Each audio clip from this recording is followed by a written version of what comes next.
Sa pagpapatuloy ng kwento, muling nagkabati si Calando at ang kanyang gabay.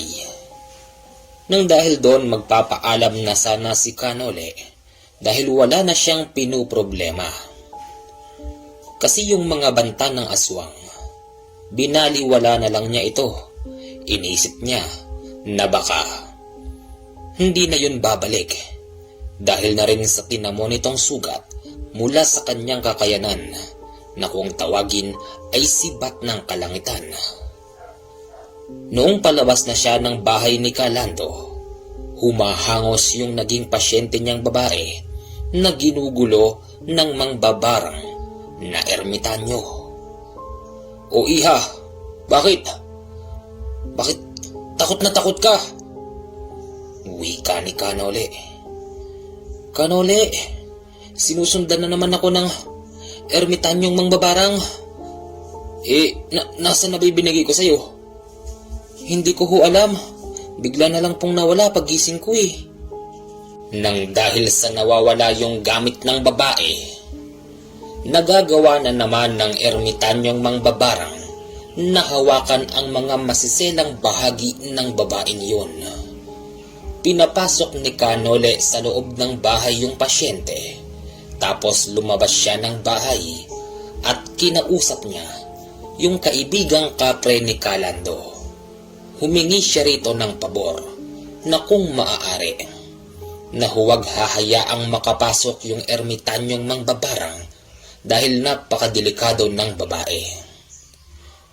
Pumayag naman yung kapre, kaya si Canole ay nagpalipas munang muli ng ilang araw pa roon upang obserbahan yung babae.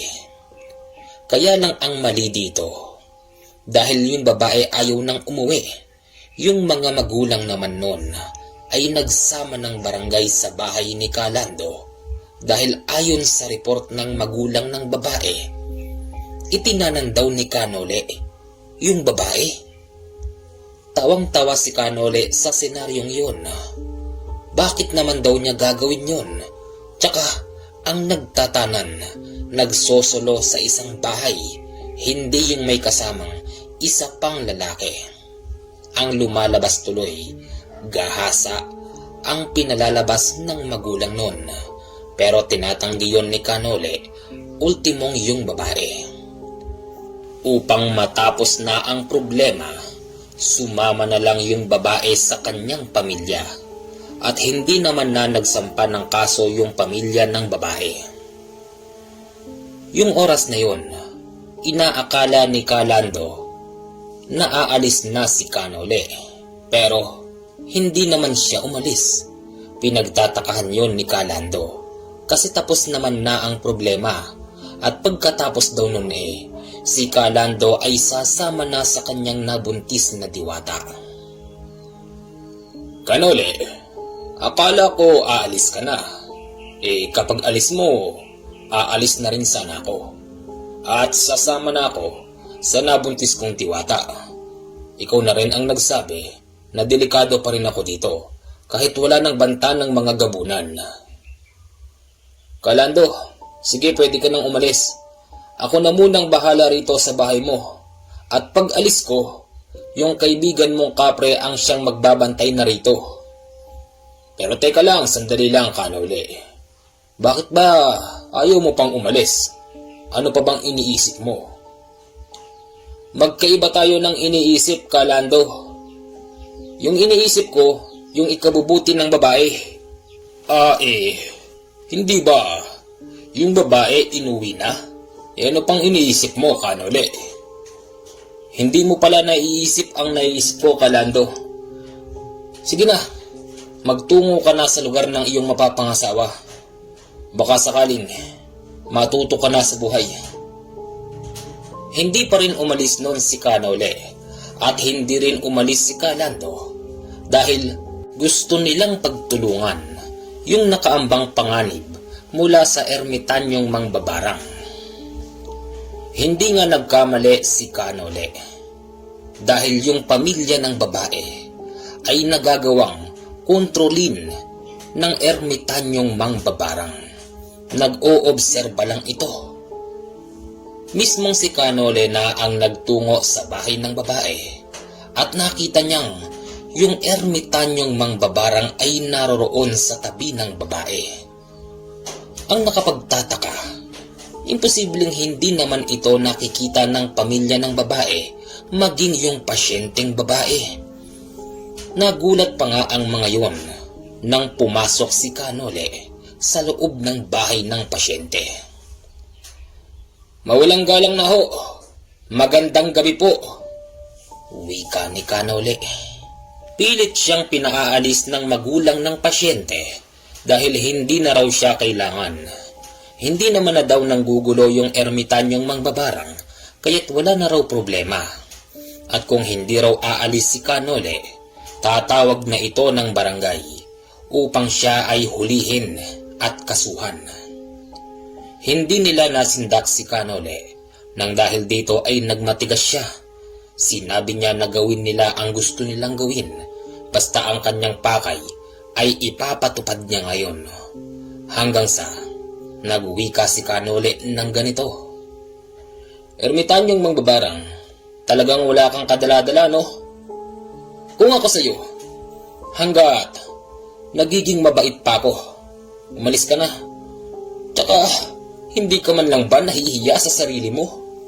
Kaya tanda-tanda mo na, iyang dalagita pang wala pang kaalam-alam sa mundo ang tinatarget mo.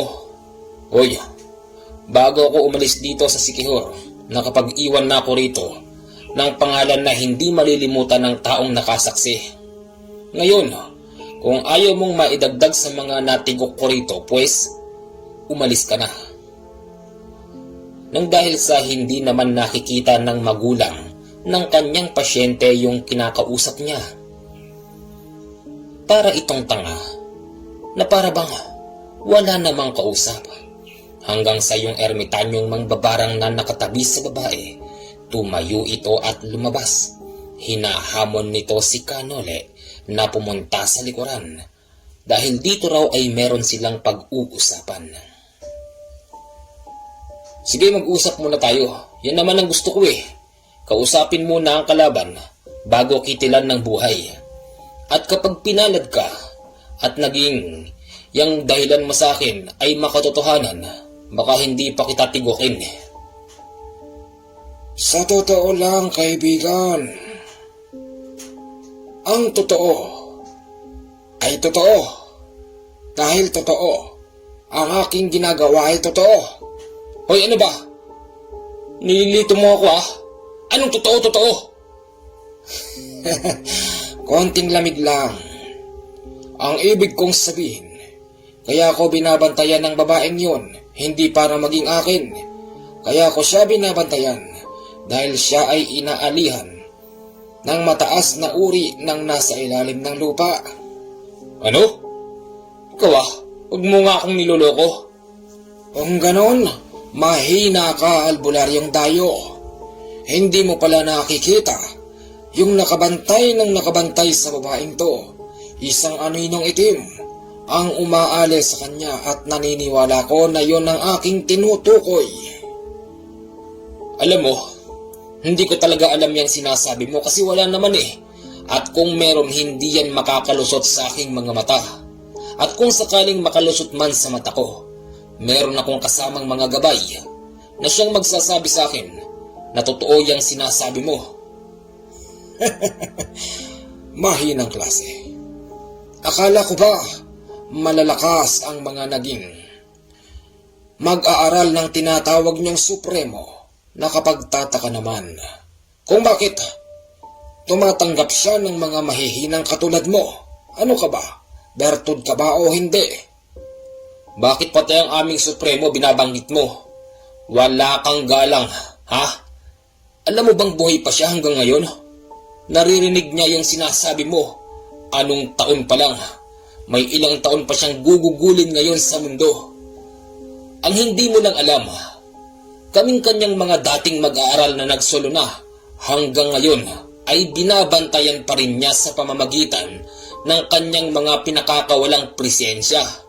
Kaya't huwag mong mababanggit-banggit dito ang aming Supremo dahil salita lang nun ay kaya ka ng kitilan ng buhay." O di nasa na siya? Bakit hindi ka humingi ng tulong sa kanya nang malaman mo ang aking sinasabi? Dayong albularyo. Hindi na kailangan yun dahil alam kong naririto siya sa bawat laban na aking pinupuntahan. Alam kong kasama ko si Supremo. At saka isa pa, huwag mo akong pinagluloko dahil hindi mo ko kayang lokohin. Batid noon ni Canole na niloloko lang siya ng ermitanyong mangbabarang.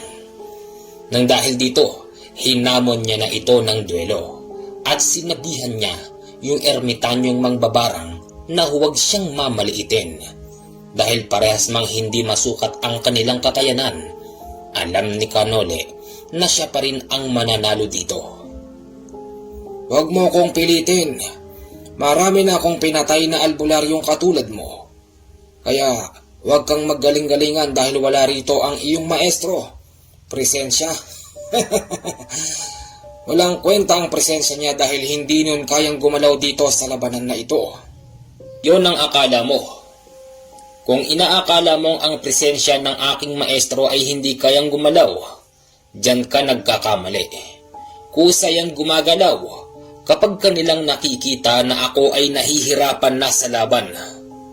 Ngayon, inuulit ko na kung hindi ka makikinig sa akin pues bago ako umalis ng Sikihor, totodasin na din kita. Ang hindi alam ni Canole, habang sila pala ay nagsasagutan, ginagamit na ng ermitanyong mangbabarang ang kanyang abilidad.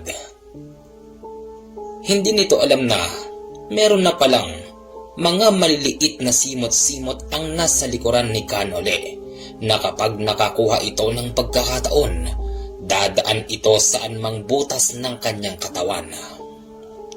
Nililibang lang nito si Canole.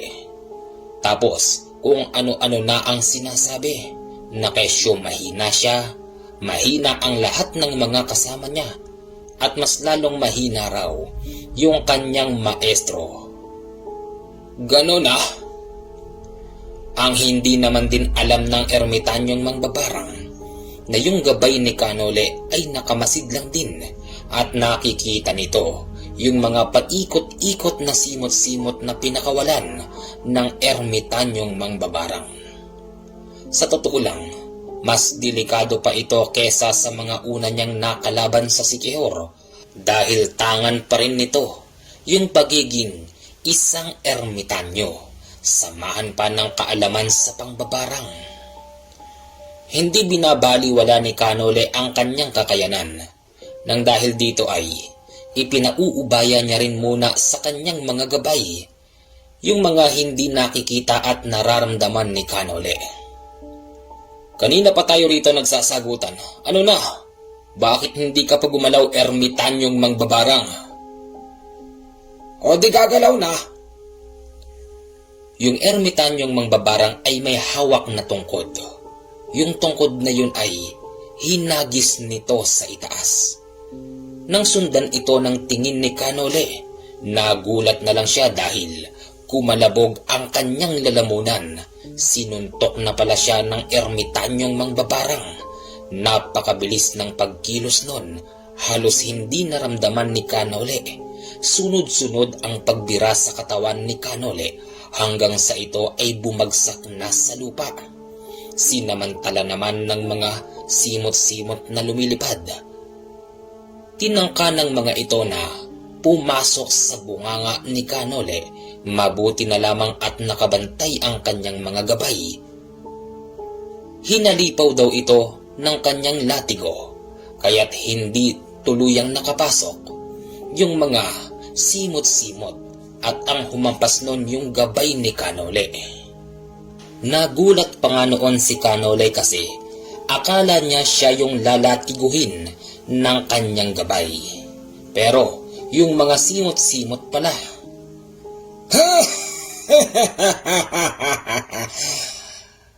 Akala ko ba malakas ka? Wala, mahina. Isang pagkakamali mo pa, Dayo. Natitiyak ko sa'yo na ikaw ay dito maibabaon. Ang Ang sinasabi pala ng ermitanyong mangbabarang na kapag hindi napansin ni Canole yung lumilipad na tungkod nun, tatama ito sa kanya. Mabuti na lamang ay alerto ang kanyang mga gabay at yun ang sumangga doon. Sinangga nga ng latigo ng kanyang gabay yung lumilipad na tungkod ng ermitanyong mangbabarang, kaya ito nasawata at muling sinalo ng ermitanyo. Sino bang nandyan? Kanina ka pa. Magpakita ka sa akin. Wika nun. Hindi pala nakikita ng ermitanyong mangbabarang yung gabay ni Canoleng, kanina lang palutang-lutang. Yan ang sinasabi ko sa'yo. Anong mahina? Kung akala mo ganun-ganun lang ako, pwes diyan ka nagkakamali. Sige na. Alam ko naman na lahat ng mga pwede mong gawin ay ginagawa mo na. Dahil lahat ng klaseng paglirin lang ay nasa iyo na. Nang dahil sa napatay ng gabay ni Canole yung lumilipad na simot-simot, muli na naman itong nagpakawala mula sa kanyang kamay ng isang maliit na hayop na hindi rin basta makikita ng mga mata ng tao. Nagpalipad ito ng maliit na insekto na halos mas maliit pa ng konti sa lamok na kulay itim. Akala siguro nun ay hindi ito napansin ng gabay ni Canole. Muli na naman itong papasok sa bunganga ni Canole habang siya ay nagsasalita. Nagulat na lamang siya kasi biglang humambalos yung latigo ng kanyang gabay papunta sa kanyang bunganga at ang tinamaan yung maliit na insekto. Naiinis na ako! Sino bang nandyan? Wika ng ermitanyong mangbabarang na galit na galit na. Ano? Mahina ba ka mo? Ay nako. Tama nga ang hula ko na bago ko umalis dito sa Sikihor, makakapatay ako ng mataas na uri ng ermitanyo na may kakayanan mangbarang. Hindi pa ako gumagalaw niyan. Gabay ko pa lang. Pero pag ako na ang gumalaw, matakot ka na. Nilabas ni Canole ang kanyang espada at nang makita ito ng kalaban niya, umaatras ito ng paunti-unti na animoy nakakita ng malaking taong papatay sa kanya. Oh, huwag ka nang umatras. Halika rito. Tapusin na natin to, total. Hindi ka rin naman nakikinig sa akin, di ba? At pinalalabas mo pa na nakikisawsaw ang ibang mga elemento rito. Walang ibang nakikialam kung hindi ikaw lang. Hindi ako makapapayag na ikaw ang makikinabang sa dalagitang yun. Ganun ba? Oo, ganun nga. Ang ginamit ng mangbabarang na panangga sa hawak ni Canole na espada, yung kanyang tungkod na nagiging ahas. Nagulat noon si Canole kasi hindi niya akalain na yung tungkod ay biglang naging ahas at sa tuwing hahalipaw si Canole sa kanya gamit yung espada, sinasalo ito ng bunganga ng ahas. Hindi naman napuputol yung ahas at hindi rin nasusugatan. Para siyang goma na tumatalbog lang yung talim ng hawak ni Canole. Ano na? Parang palagay ko, pantay yata ang labanan. Walang mananalo sa atin kapag kaganyan. Siguro mas mainam, bitawan natin ang ating mga hawak na sandata at magkamay-kamay na lang tayo. Hoy Dayo, huwag mo kong mamaliitin. Kahit matanda na ako, kaya kitang pabagsakin. Bakit sinabi ko ba? Sinabi ko bang hindi mo ako kayang pabagsakin? Pwes, tignan mo ito. Sa tabi ng ermitanyong mangbabarang ay merong isang malaking puno na hindi kayang akapin ng 3 tao. Maniwala kayo o hindi. Yung ahas ay naging muling tungkod at yung tungkod ay itinarak niya sa malaking puno sa tabi niya. Natibag yung puno, Commander. Nagbitak ito mula sa itaas papaibaba kung saan niya tinarak yung kanyang tungkod at bumagsak ng tuluyan yung puno. Muntik pang madaganan si Kanole, mabuti na lamang ay madali itong nakaalis. Nang dahil sa nangyaring yon, yung mga tao sa harapan ng bahay ng kanyang pasyente ay mga nagtakbuhan sa likuran. Nagulat ang mga ito dahil bumagsak yung malaking puno sa likuran. Anong nangyari? Meron bang tumamang kidlat? Wika ng matanda. Wala hong kidlat. Heto ang inyong nakita. Itinataas ng ermitanyong mangbabarang yung kanyang tungkod. Sinasabi niya na ito raw ang dahilan kung bakit bumagsak yung malaking puno. Dahil sa hindi naman alam ng mga tao roon kung ano bang ibig sabihin nun, mas lalo pa silang lumapit dahil sa pag-aakalang nag-uusap lang si Kanole at yung ermitanyong mangbabarang. Sinamantala naman noon ang pagkakataon. Lahat ng mga taong lumalapit ay gusto niyang papasukan ng kanyang mga alagang insekto at nang sa ganon, dito mangingitlog ang kanyang mga alaga at unti-unting kakainin ang laman ng mga tao. Hindi siya nagtagumpay dahil nakabantay pa rin ang mga gabay ni Kanole. At nung masawata ng mga gabay ni Kanole yung pinakakawalang barang ng kalaban, ang ginawa niya, sinabihan niya yung mga taong lumayas na silang lahat dahil kapag hindi sila umalis, tiyak na madadamay na sila. Hindi pa rin naniniwala ang mga yon, kaya't gumawa na ng paraan si Kanole. Umalis na ho kayo. Madadamay kayo rito. Teka niyo na. Wika niya. Yung tinuturo ni Kanole ay yung gabay na kapre ni Kalando dahil tinawag niya ito nang makita yon ng mga tao katanghali ang tapat. Nagulat sila at nagsigsitakbo. Yan lang palang bagay sa inyo. O ikaw, ano na? Sa akin na to. Kaibigan ko na siya na kaibigan ni Kalando. Mamili ka. Dalawa kami o ako lang? Kahit magsabay pa kayong dalawa, wala namang kayong magagawa sa akin. Aba talagang nasobrahan ka ng kayabangan sa katawan, ano? Hindi rin nagustuhan ng kapre yung sinasabi ng ermitanyong mangbabarang. Dali-dali itong kumilos habang hawak nito yung kahoy na tulis-tulis. Agad niyang hinampas yung matanda pero sinangga ito ng kanyang tungkod. At yung tungkod na yun, ang siyang naging panangga ng ermitanyong mangbabarang. Tapos yung kahoy na ginamit ng kapre ay bigla na lamang nalusaw.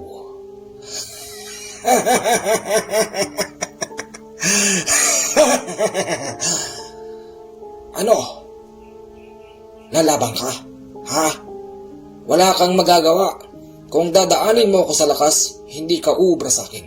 Kung dadaanin mo ko sa espiritual na lakas mo, ay mas lalong hindi ka uubra sa akin. Kaya't kung ako sa'yo, huwag ka nang makialam, kapre, dahil mamamatay ka lang. Wika niya. Yung kapre ay umusal sa kanyang isipan. Tapos narinig ito ng kalaban. Nang dahil dito binasag niya ito gamit ang kanyang orasyon. Kaya ang nangyari sa kawawang kapre ay bigla na lamang itong nahiga sa lupa at nawalan ng buhay. Tapos yung mga nagliliparan na mga maliliit na insekto ay pumasok sa loob ng katawan ng kapre. Anong ginawa mo? Napakasama mo! Wika ni Kanole.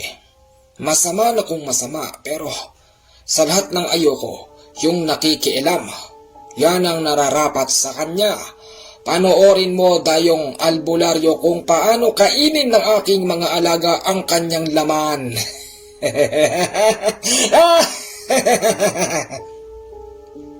Napakalakas ng pagtawa ng ermitanyong mangbabarang.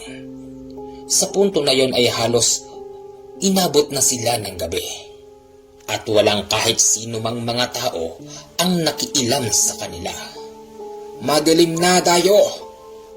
Sa punto na to, liyamado na ako sa labanan. Ibang klase ka rin, ano? Hindi ka pa rin tumitigil. Kung ako sa'yo, umuwi ka na lang sa inyo. Dahil ang mga taga-Sikihor ay hindi birong kalaban. Bibigyan pa kita ng pagkakataon upang makita mo ang iyong pamilya. Hoy, ano bang sinasabi mo? Ha?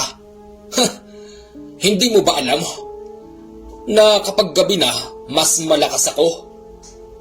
Hindi naniniwala ang kalaban ni Kanole sa kanyang sinasabi. Hindi niya alam, dito na siya humingi ng tulong sa presensya ng kanyang maestro. May nakita siyang maliwanag sa taas ng puno ng saging. Inakala noon ng kalaban ni Kanole na heto na ba yung presensya ng kanyang maestro? Kaya't natawa ito ng napakalakas at hinuhusgahan. Wala naman daw kwenta yung presensyang pinagmamalaki niya. Pero ang totoo nun, isang malaking salagubang pala ang lumiliwanag doon at hindi ito kaano-ano o kilala ni Kanole. Ang siste, nasa likuran na pala ng ermitanyong mangbabarang yung presensya ng kanyang maestro. Hindi niya ito nararamdaman. Ang ginawa nun ay ginapos yung ermitanyong mangbabarang at nagtataka ito kasi bakit hindi raw siya makagalaw. Lahat na ng usal ginamit nito pero hindi siya talaga makawala hanggang sa lumapit si Kanole at muli niyang binunot ang kanyang espada at sumigaw ng ganito. Katapusan mo na! Wika niya. Walang kaano-ano. Tinigpas niya yung ulo ng ermitanyong mangbabarang at nagawa pang humarang ng kanyang tungkod na naging ahas pero wala itong nagawa ng hawakan ng kanyang gabay yung ahas na tungkod. Putol na ang ulo ng matandang ermitanyong mangbabarang. Tapos na ang laban dahil hindi na ito humihinga. At nung makita ni Kanole, may lumalabas na usok sa kanyang katawan, tapos may mga iba't ibang boses ang mga nagsasalita roon. Pakawari niya, doon nang galing sa loob ng katawan ng matandang yon, yung mga nagsasalita. Sinabi na lang ni Kanole, yung mga katagana, malaya na kayo. Ako lang pala ang kailangan para matapos ang pagpapahirap sa inyo ng ermitanyong mangbabarang. Patawarin niyo ako dahil ngayon lang ako napadpad dito. Wika niya. Matapos nun, bumalik na siya sa loob ng bahay ng kanyang pasyente. Okay na yung babae. Hindi na ito umiiyak. At ang pinakamatindi, hindi pala nila alam yung nangyari sa likuran ng kanilang bahay. Niwala nga raw silang narinig na nag-uusap o nagsisigawan doon. Kaya pala, wala nang nakiilam pagkatapos palayasin ni Kanole yung ibang mga tao dahil yung mga nakakita pala ay mga may lahi ding mangkukulam. Kaya pala, nakita nila ang pangyayari dahil yung mga taong nakikiisyoso kanina ay meron ding mga kaalaman. Mainam naman po kung magaling na ang inyong anak. Tapos na ho ang aking pakay dito sa Sikihor. Uuwi na po ako sa aking probinsya. Iha, heto, kunin mo ito.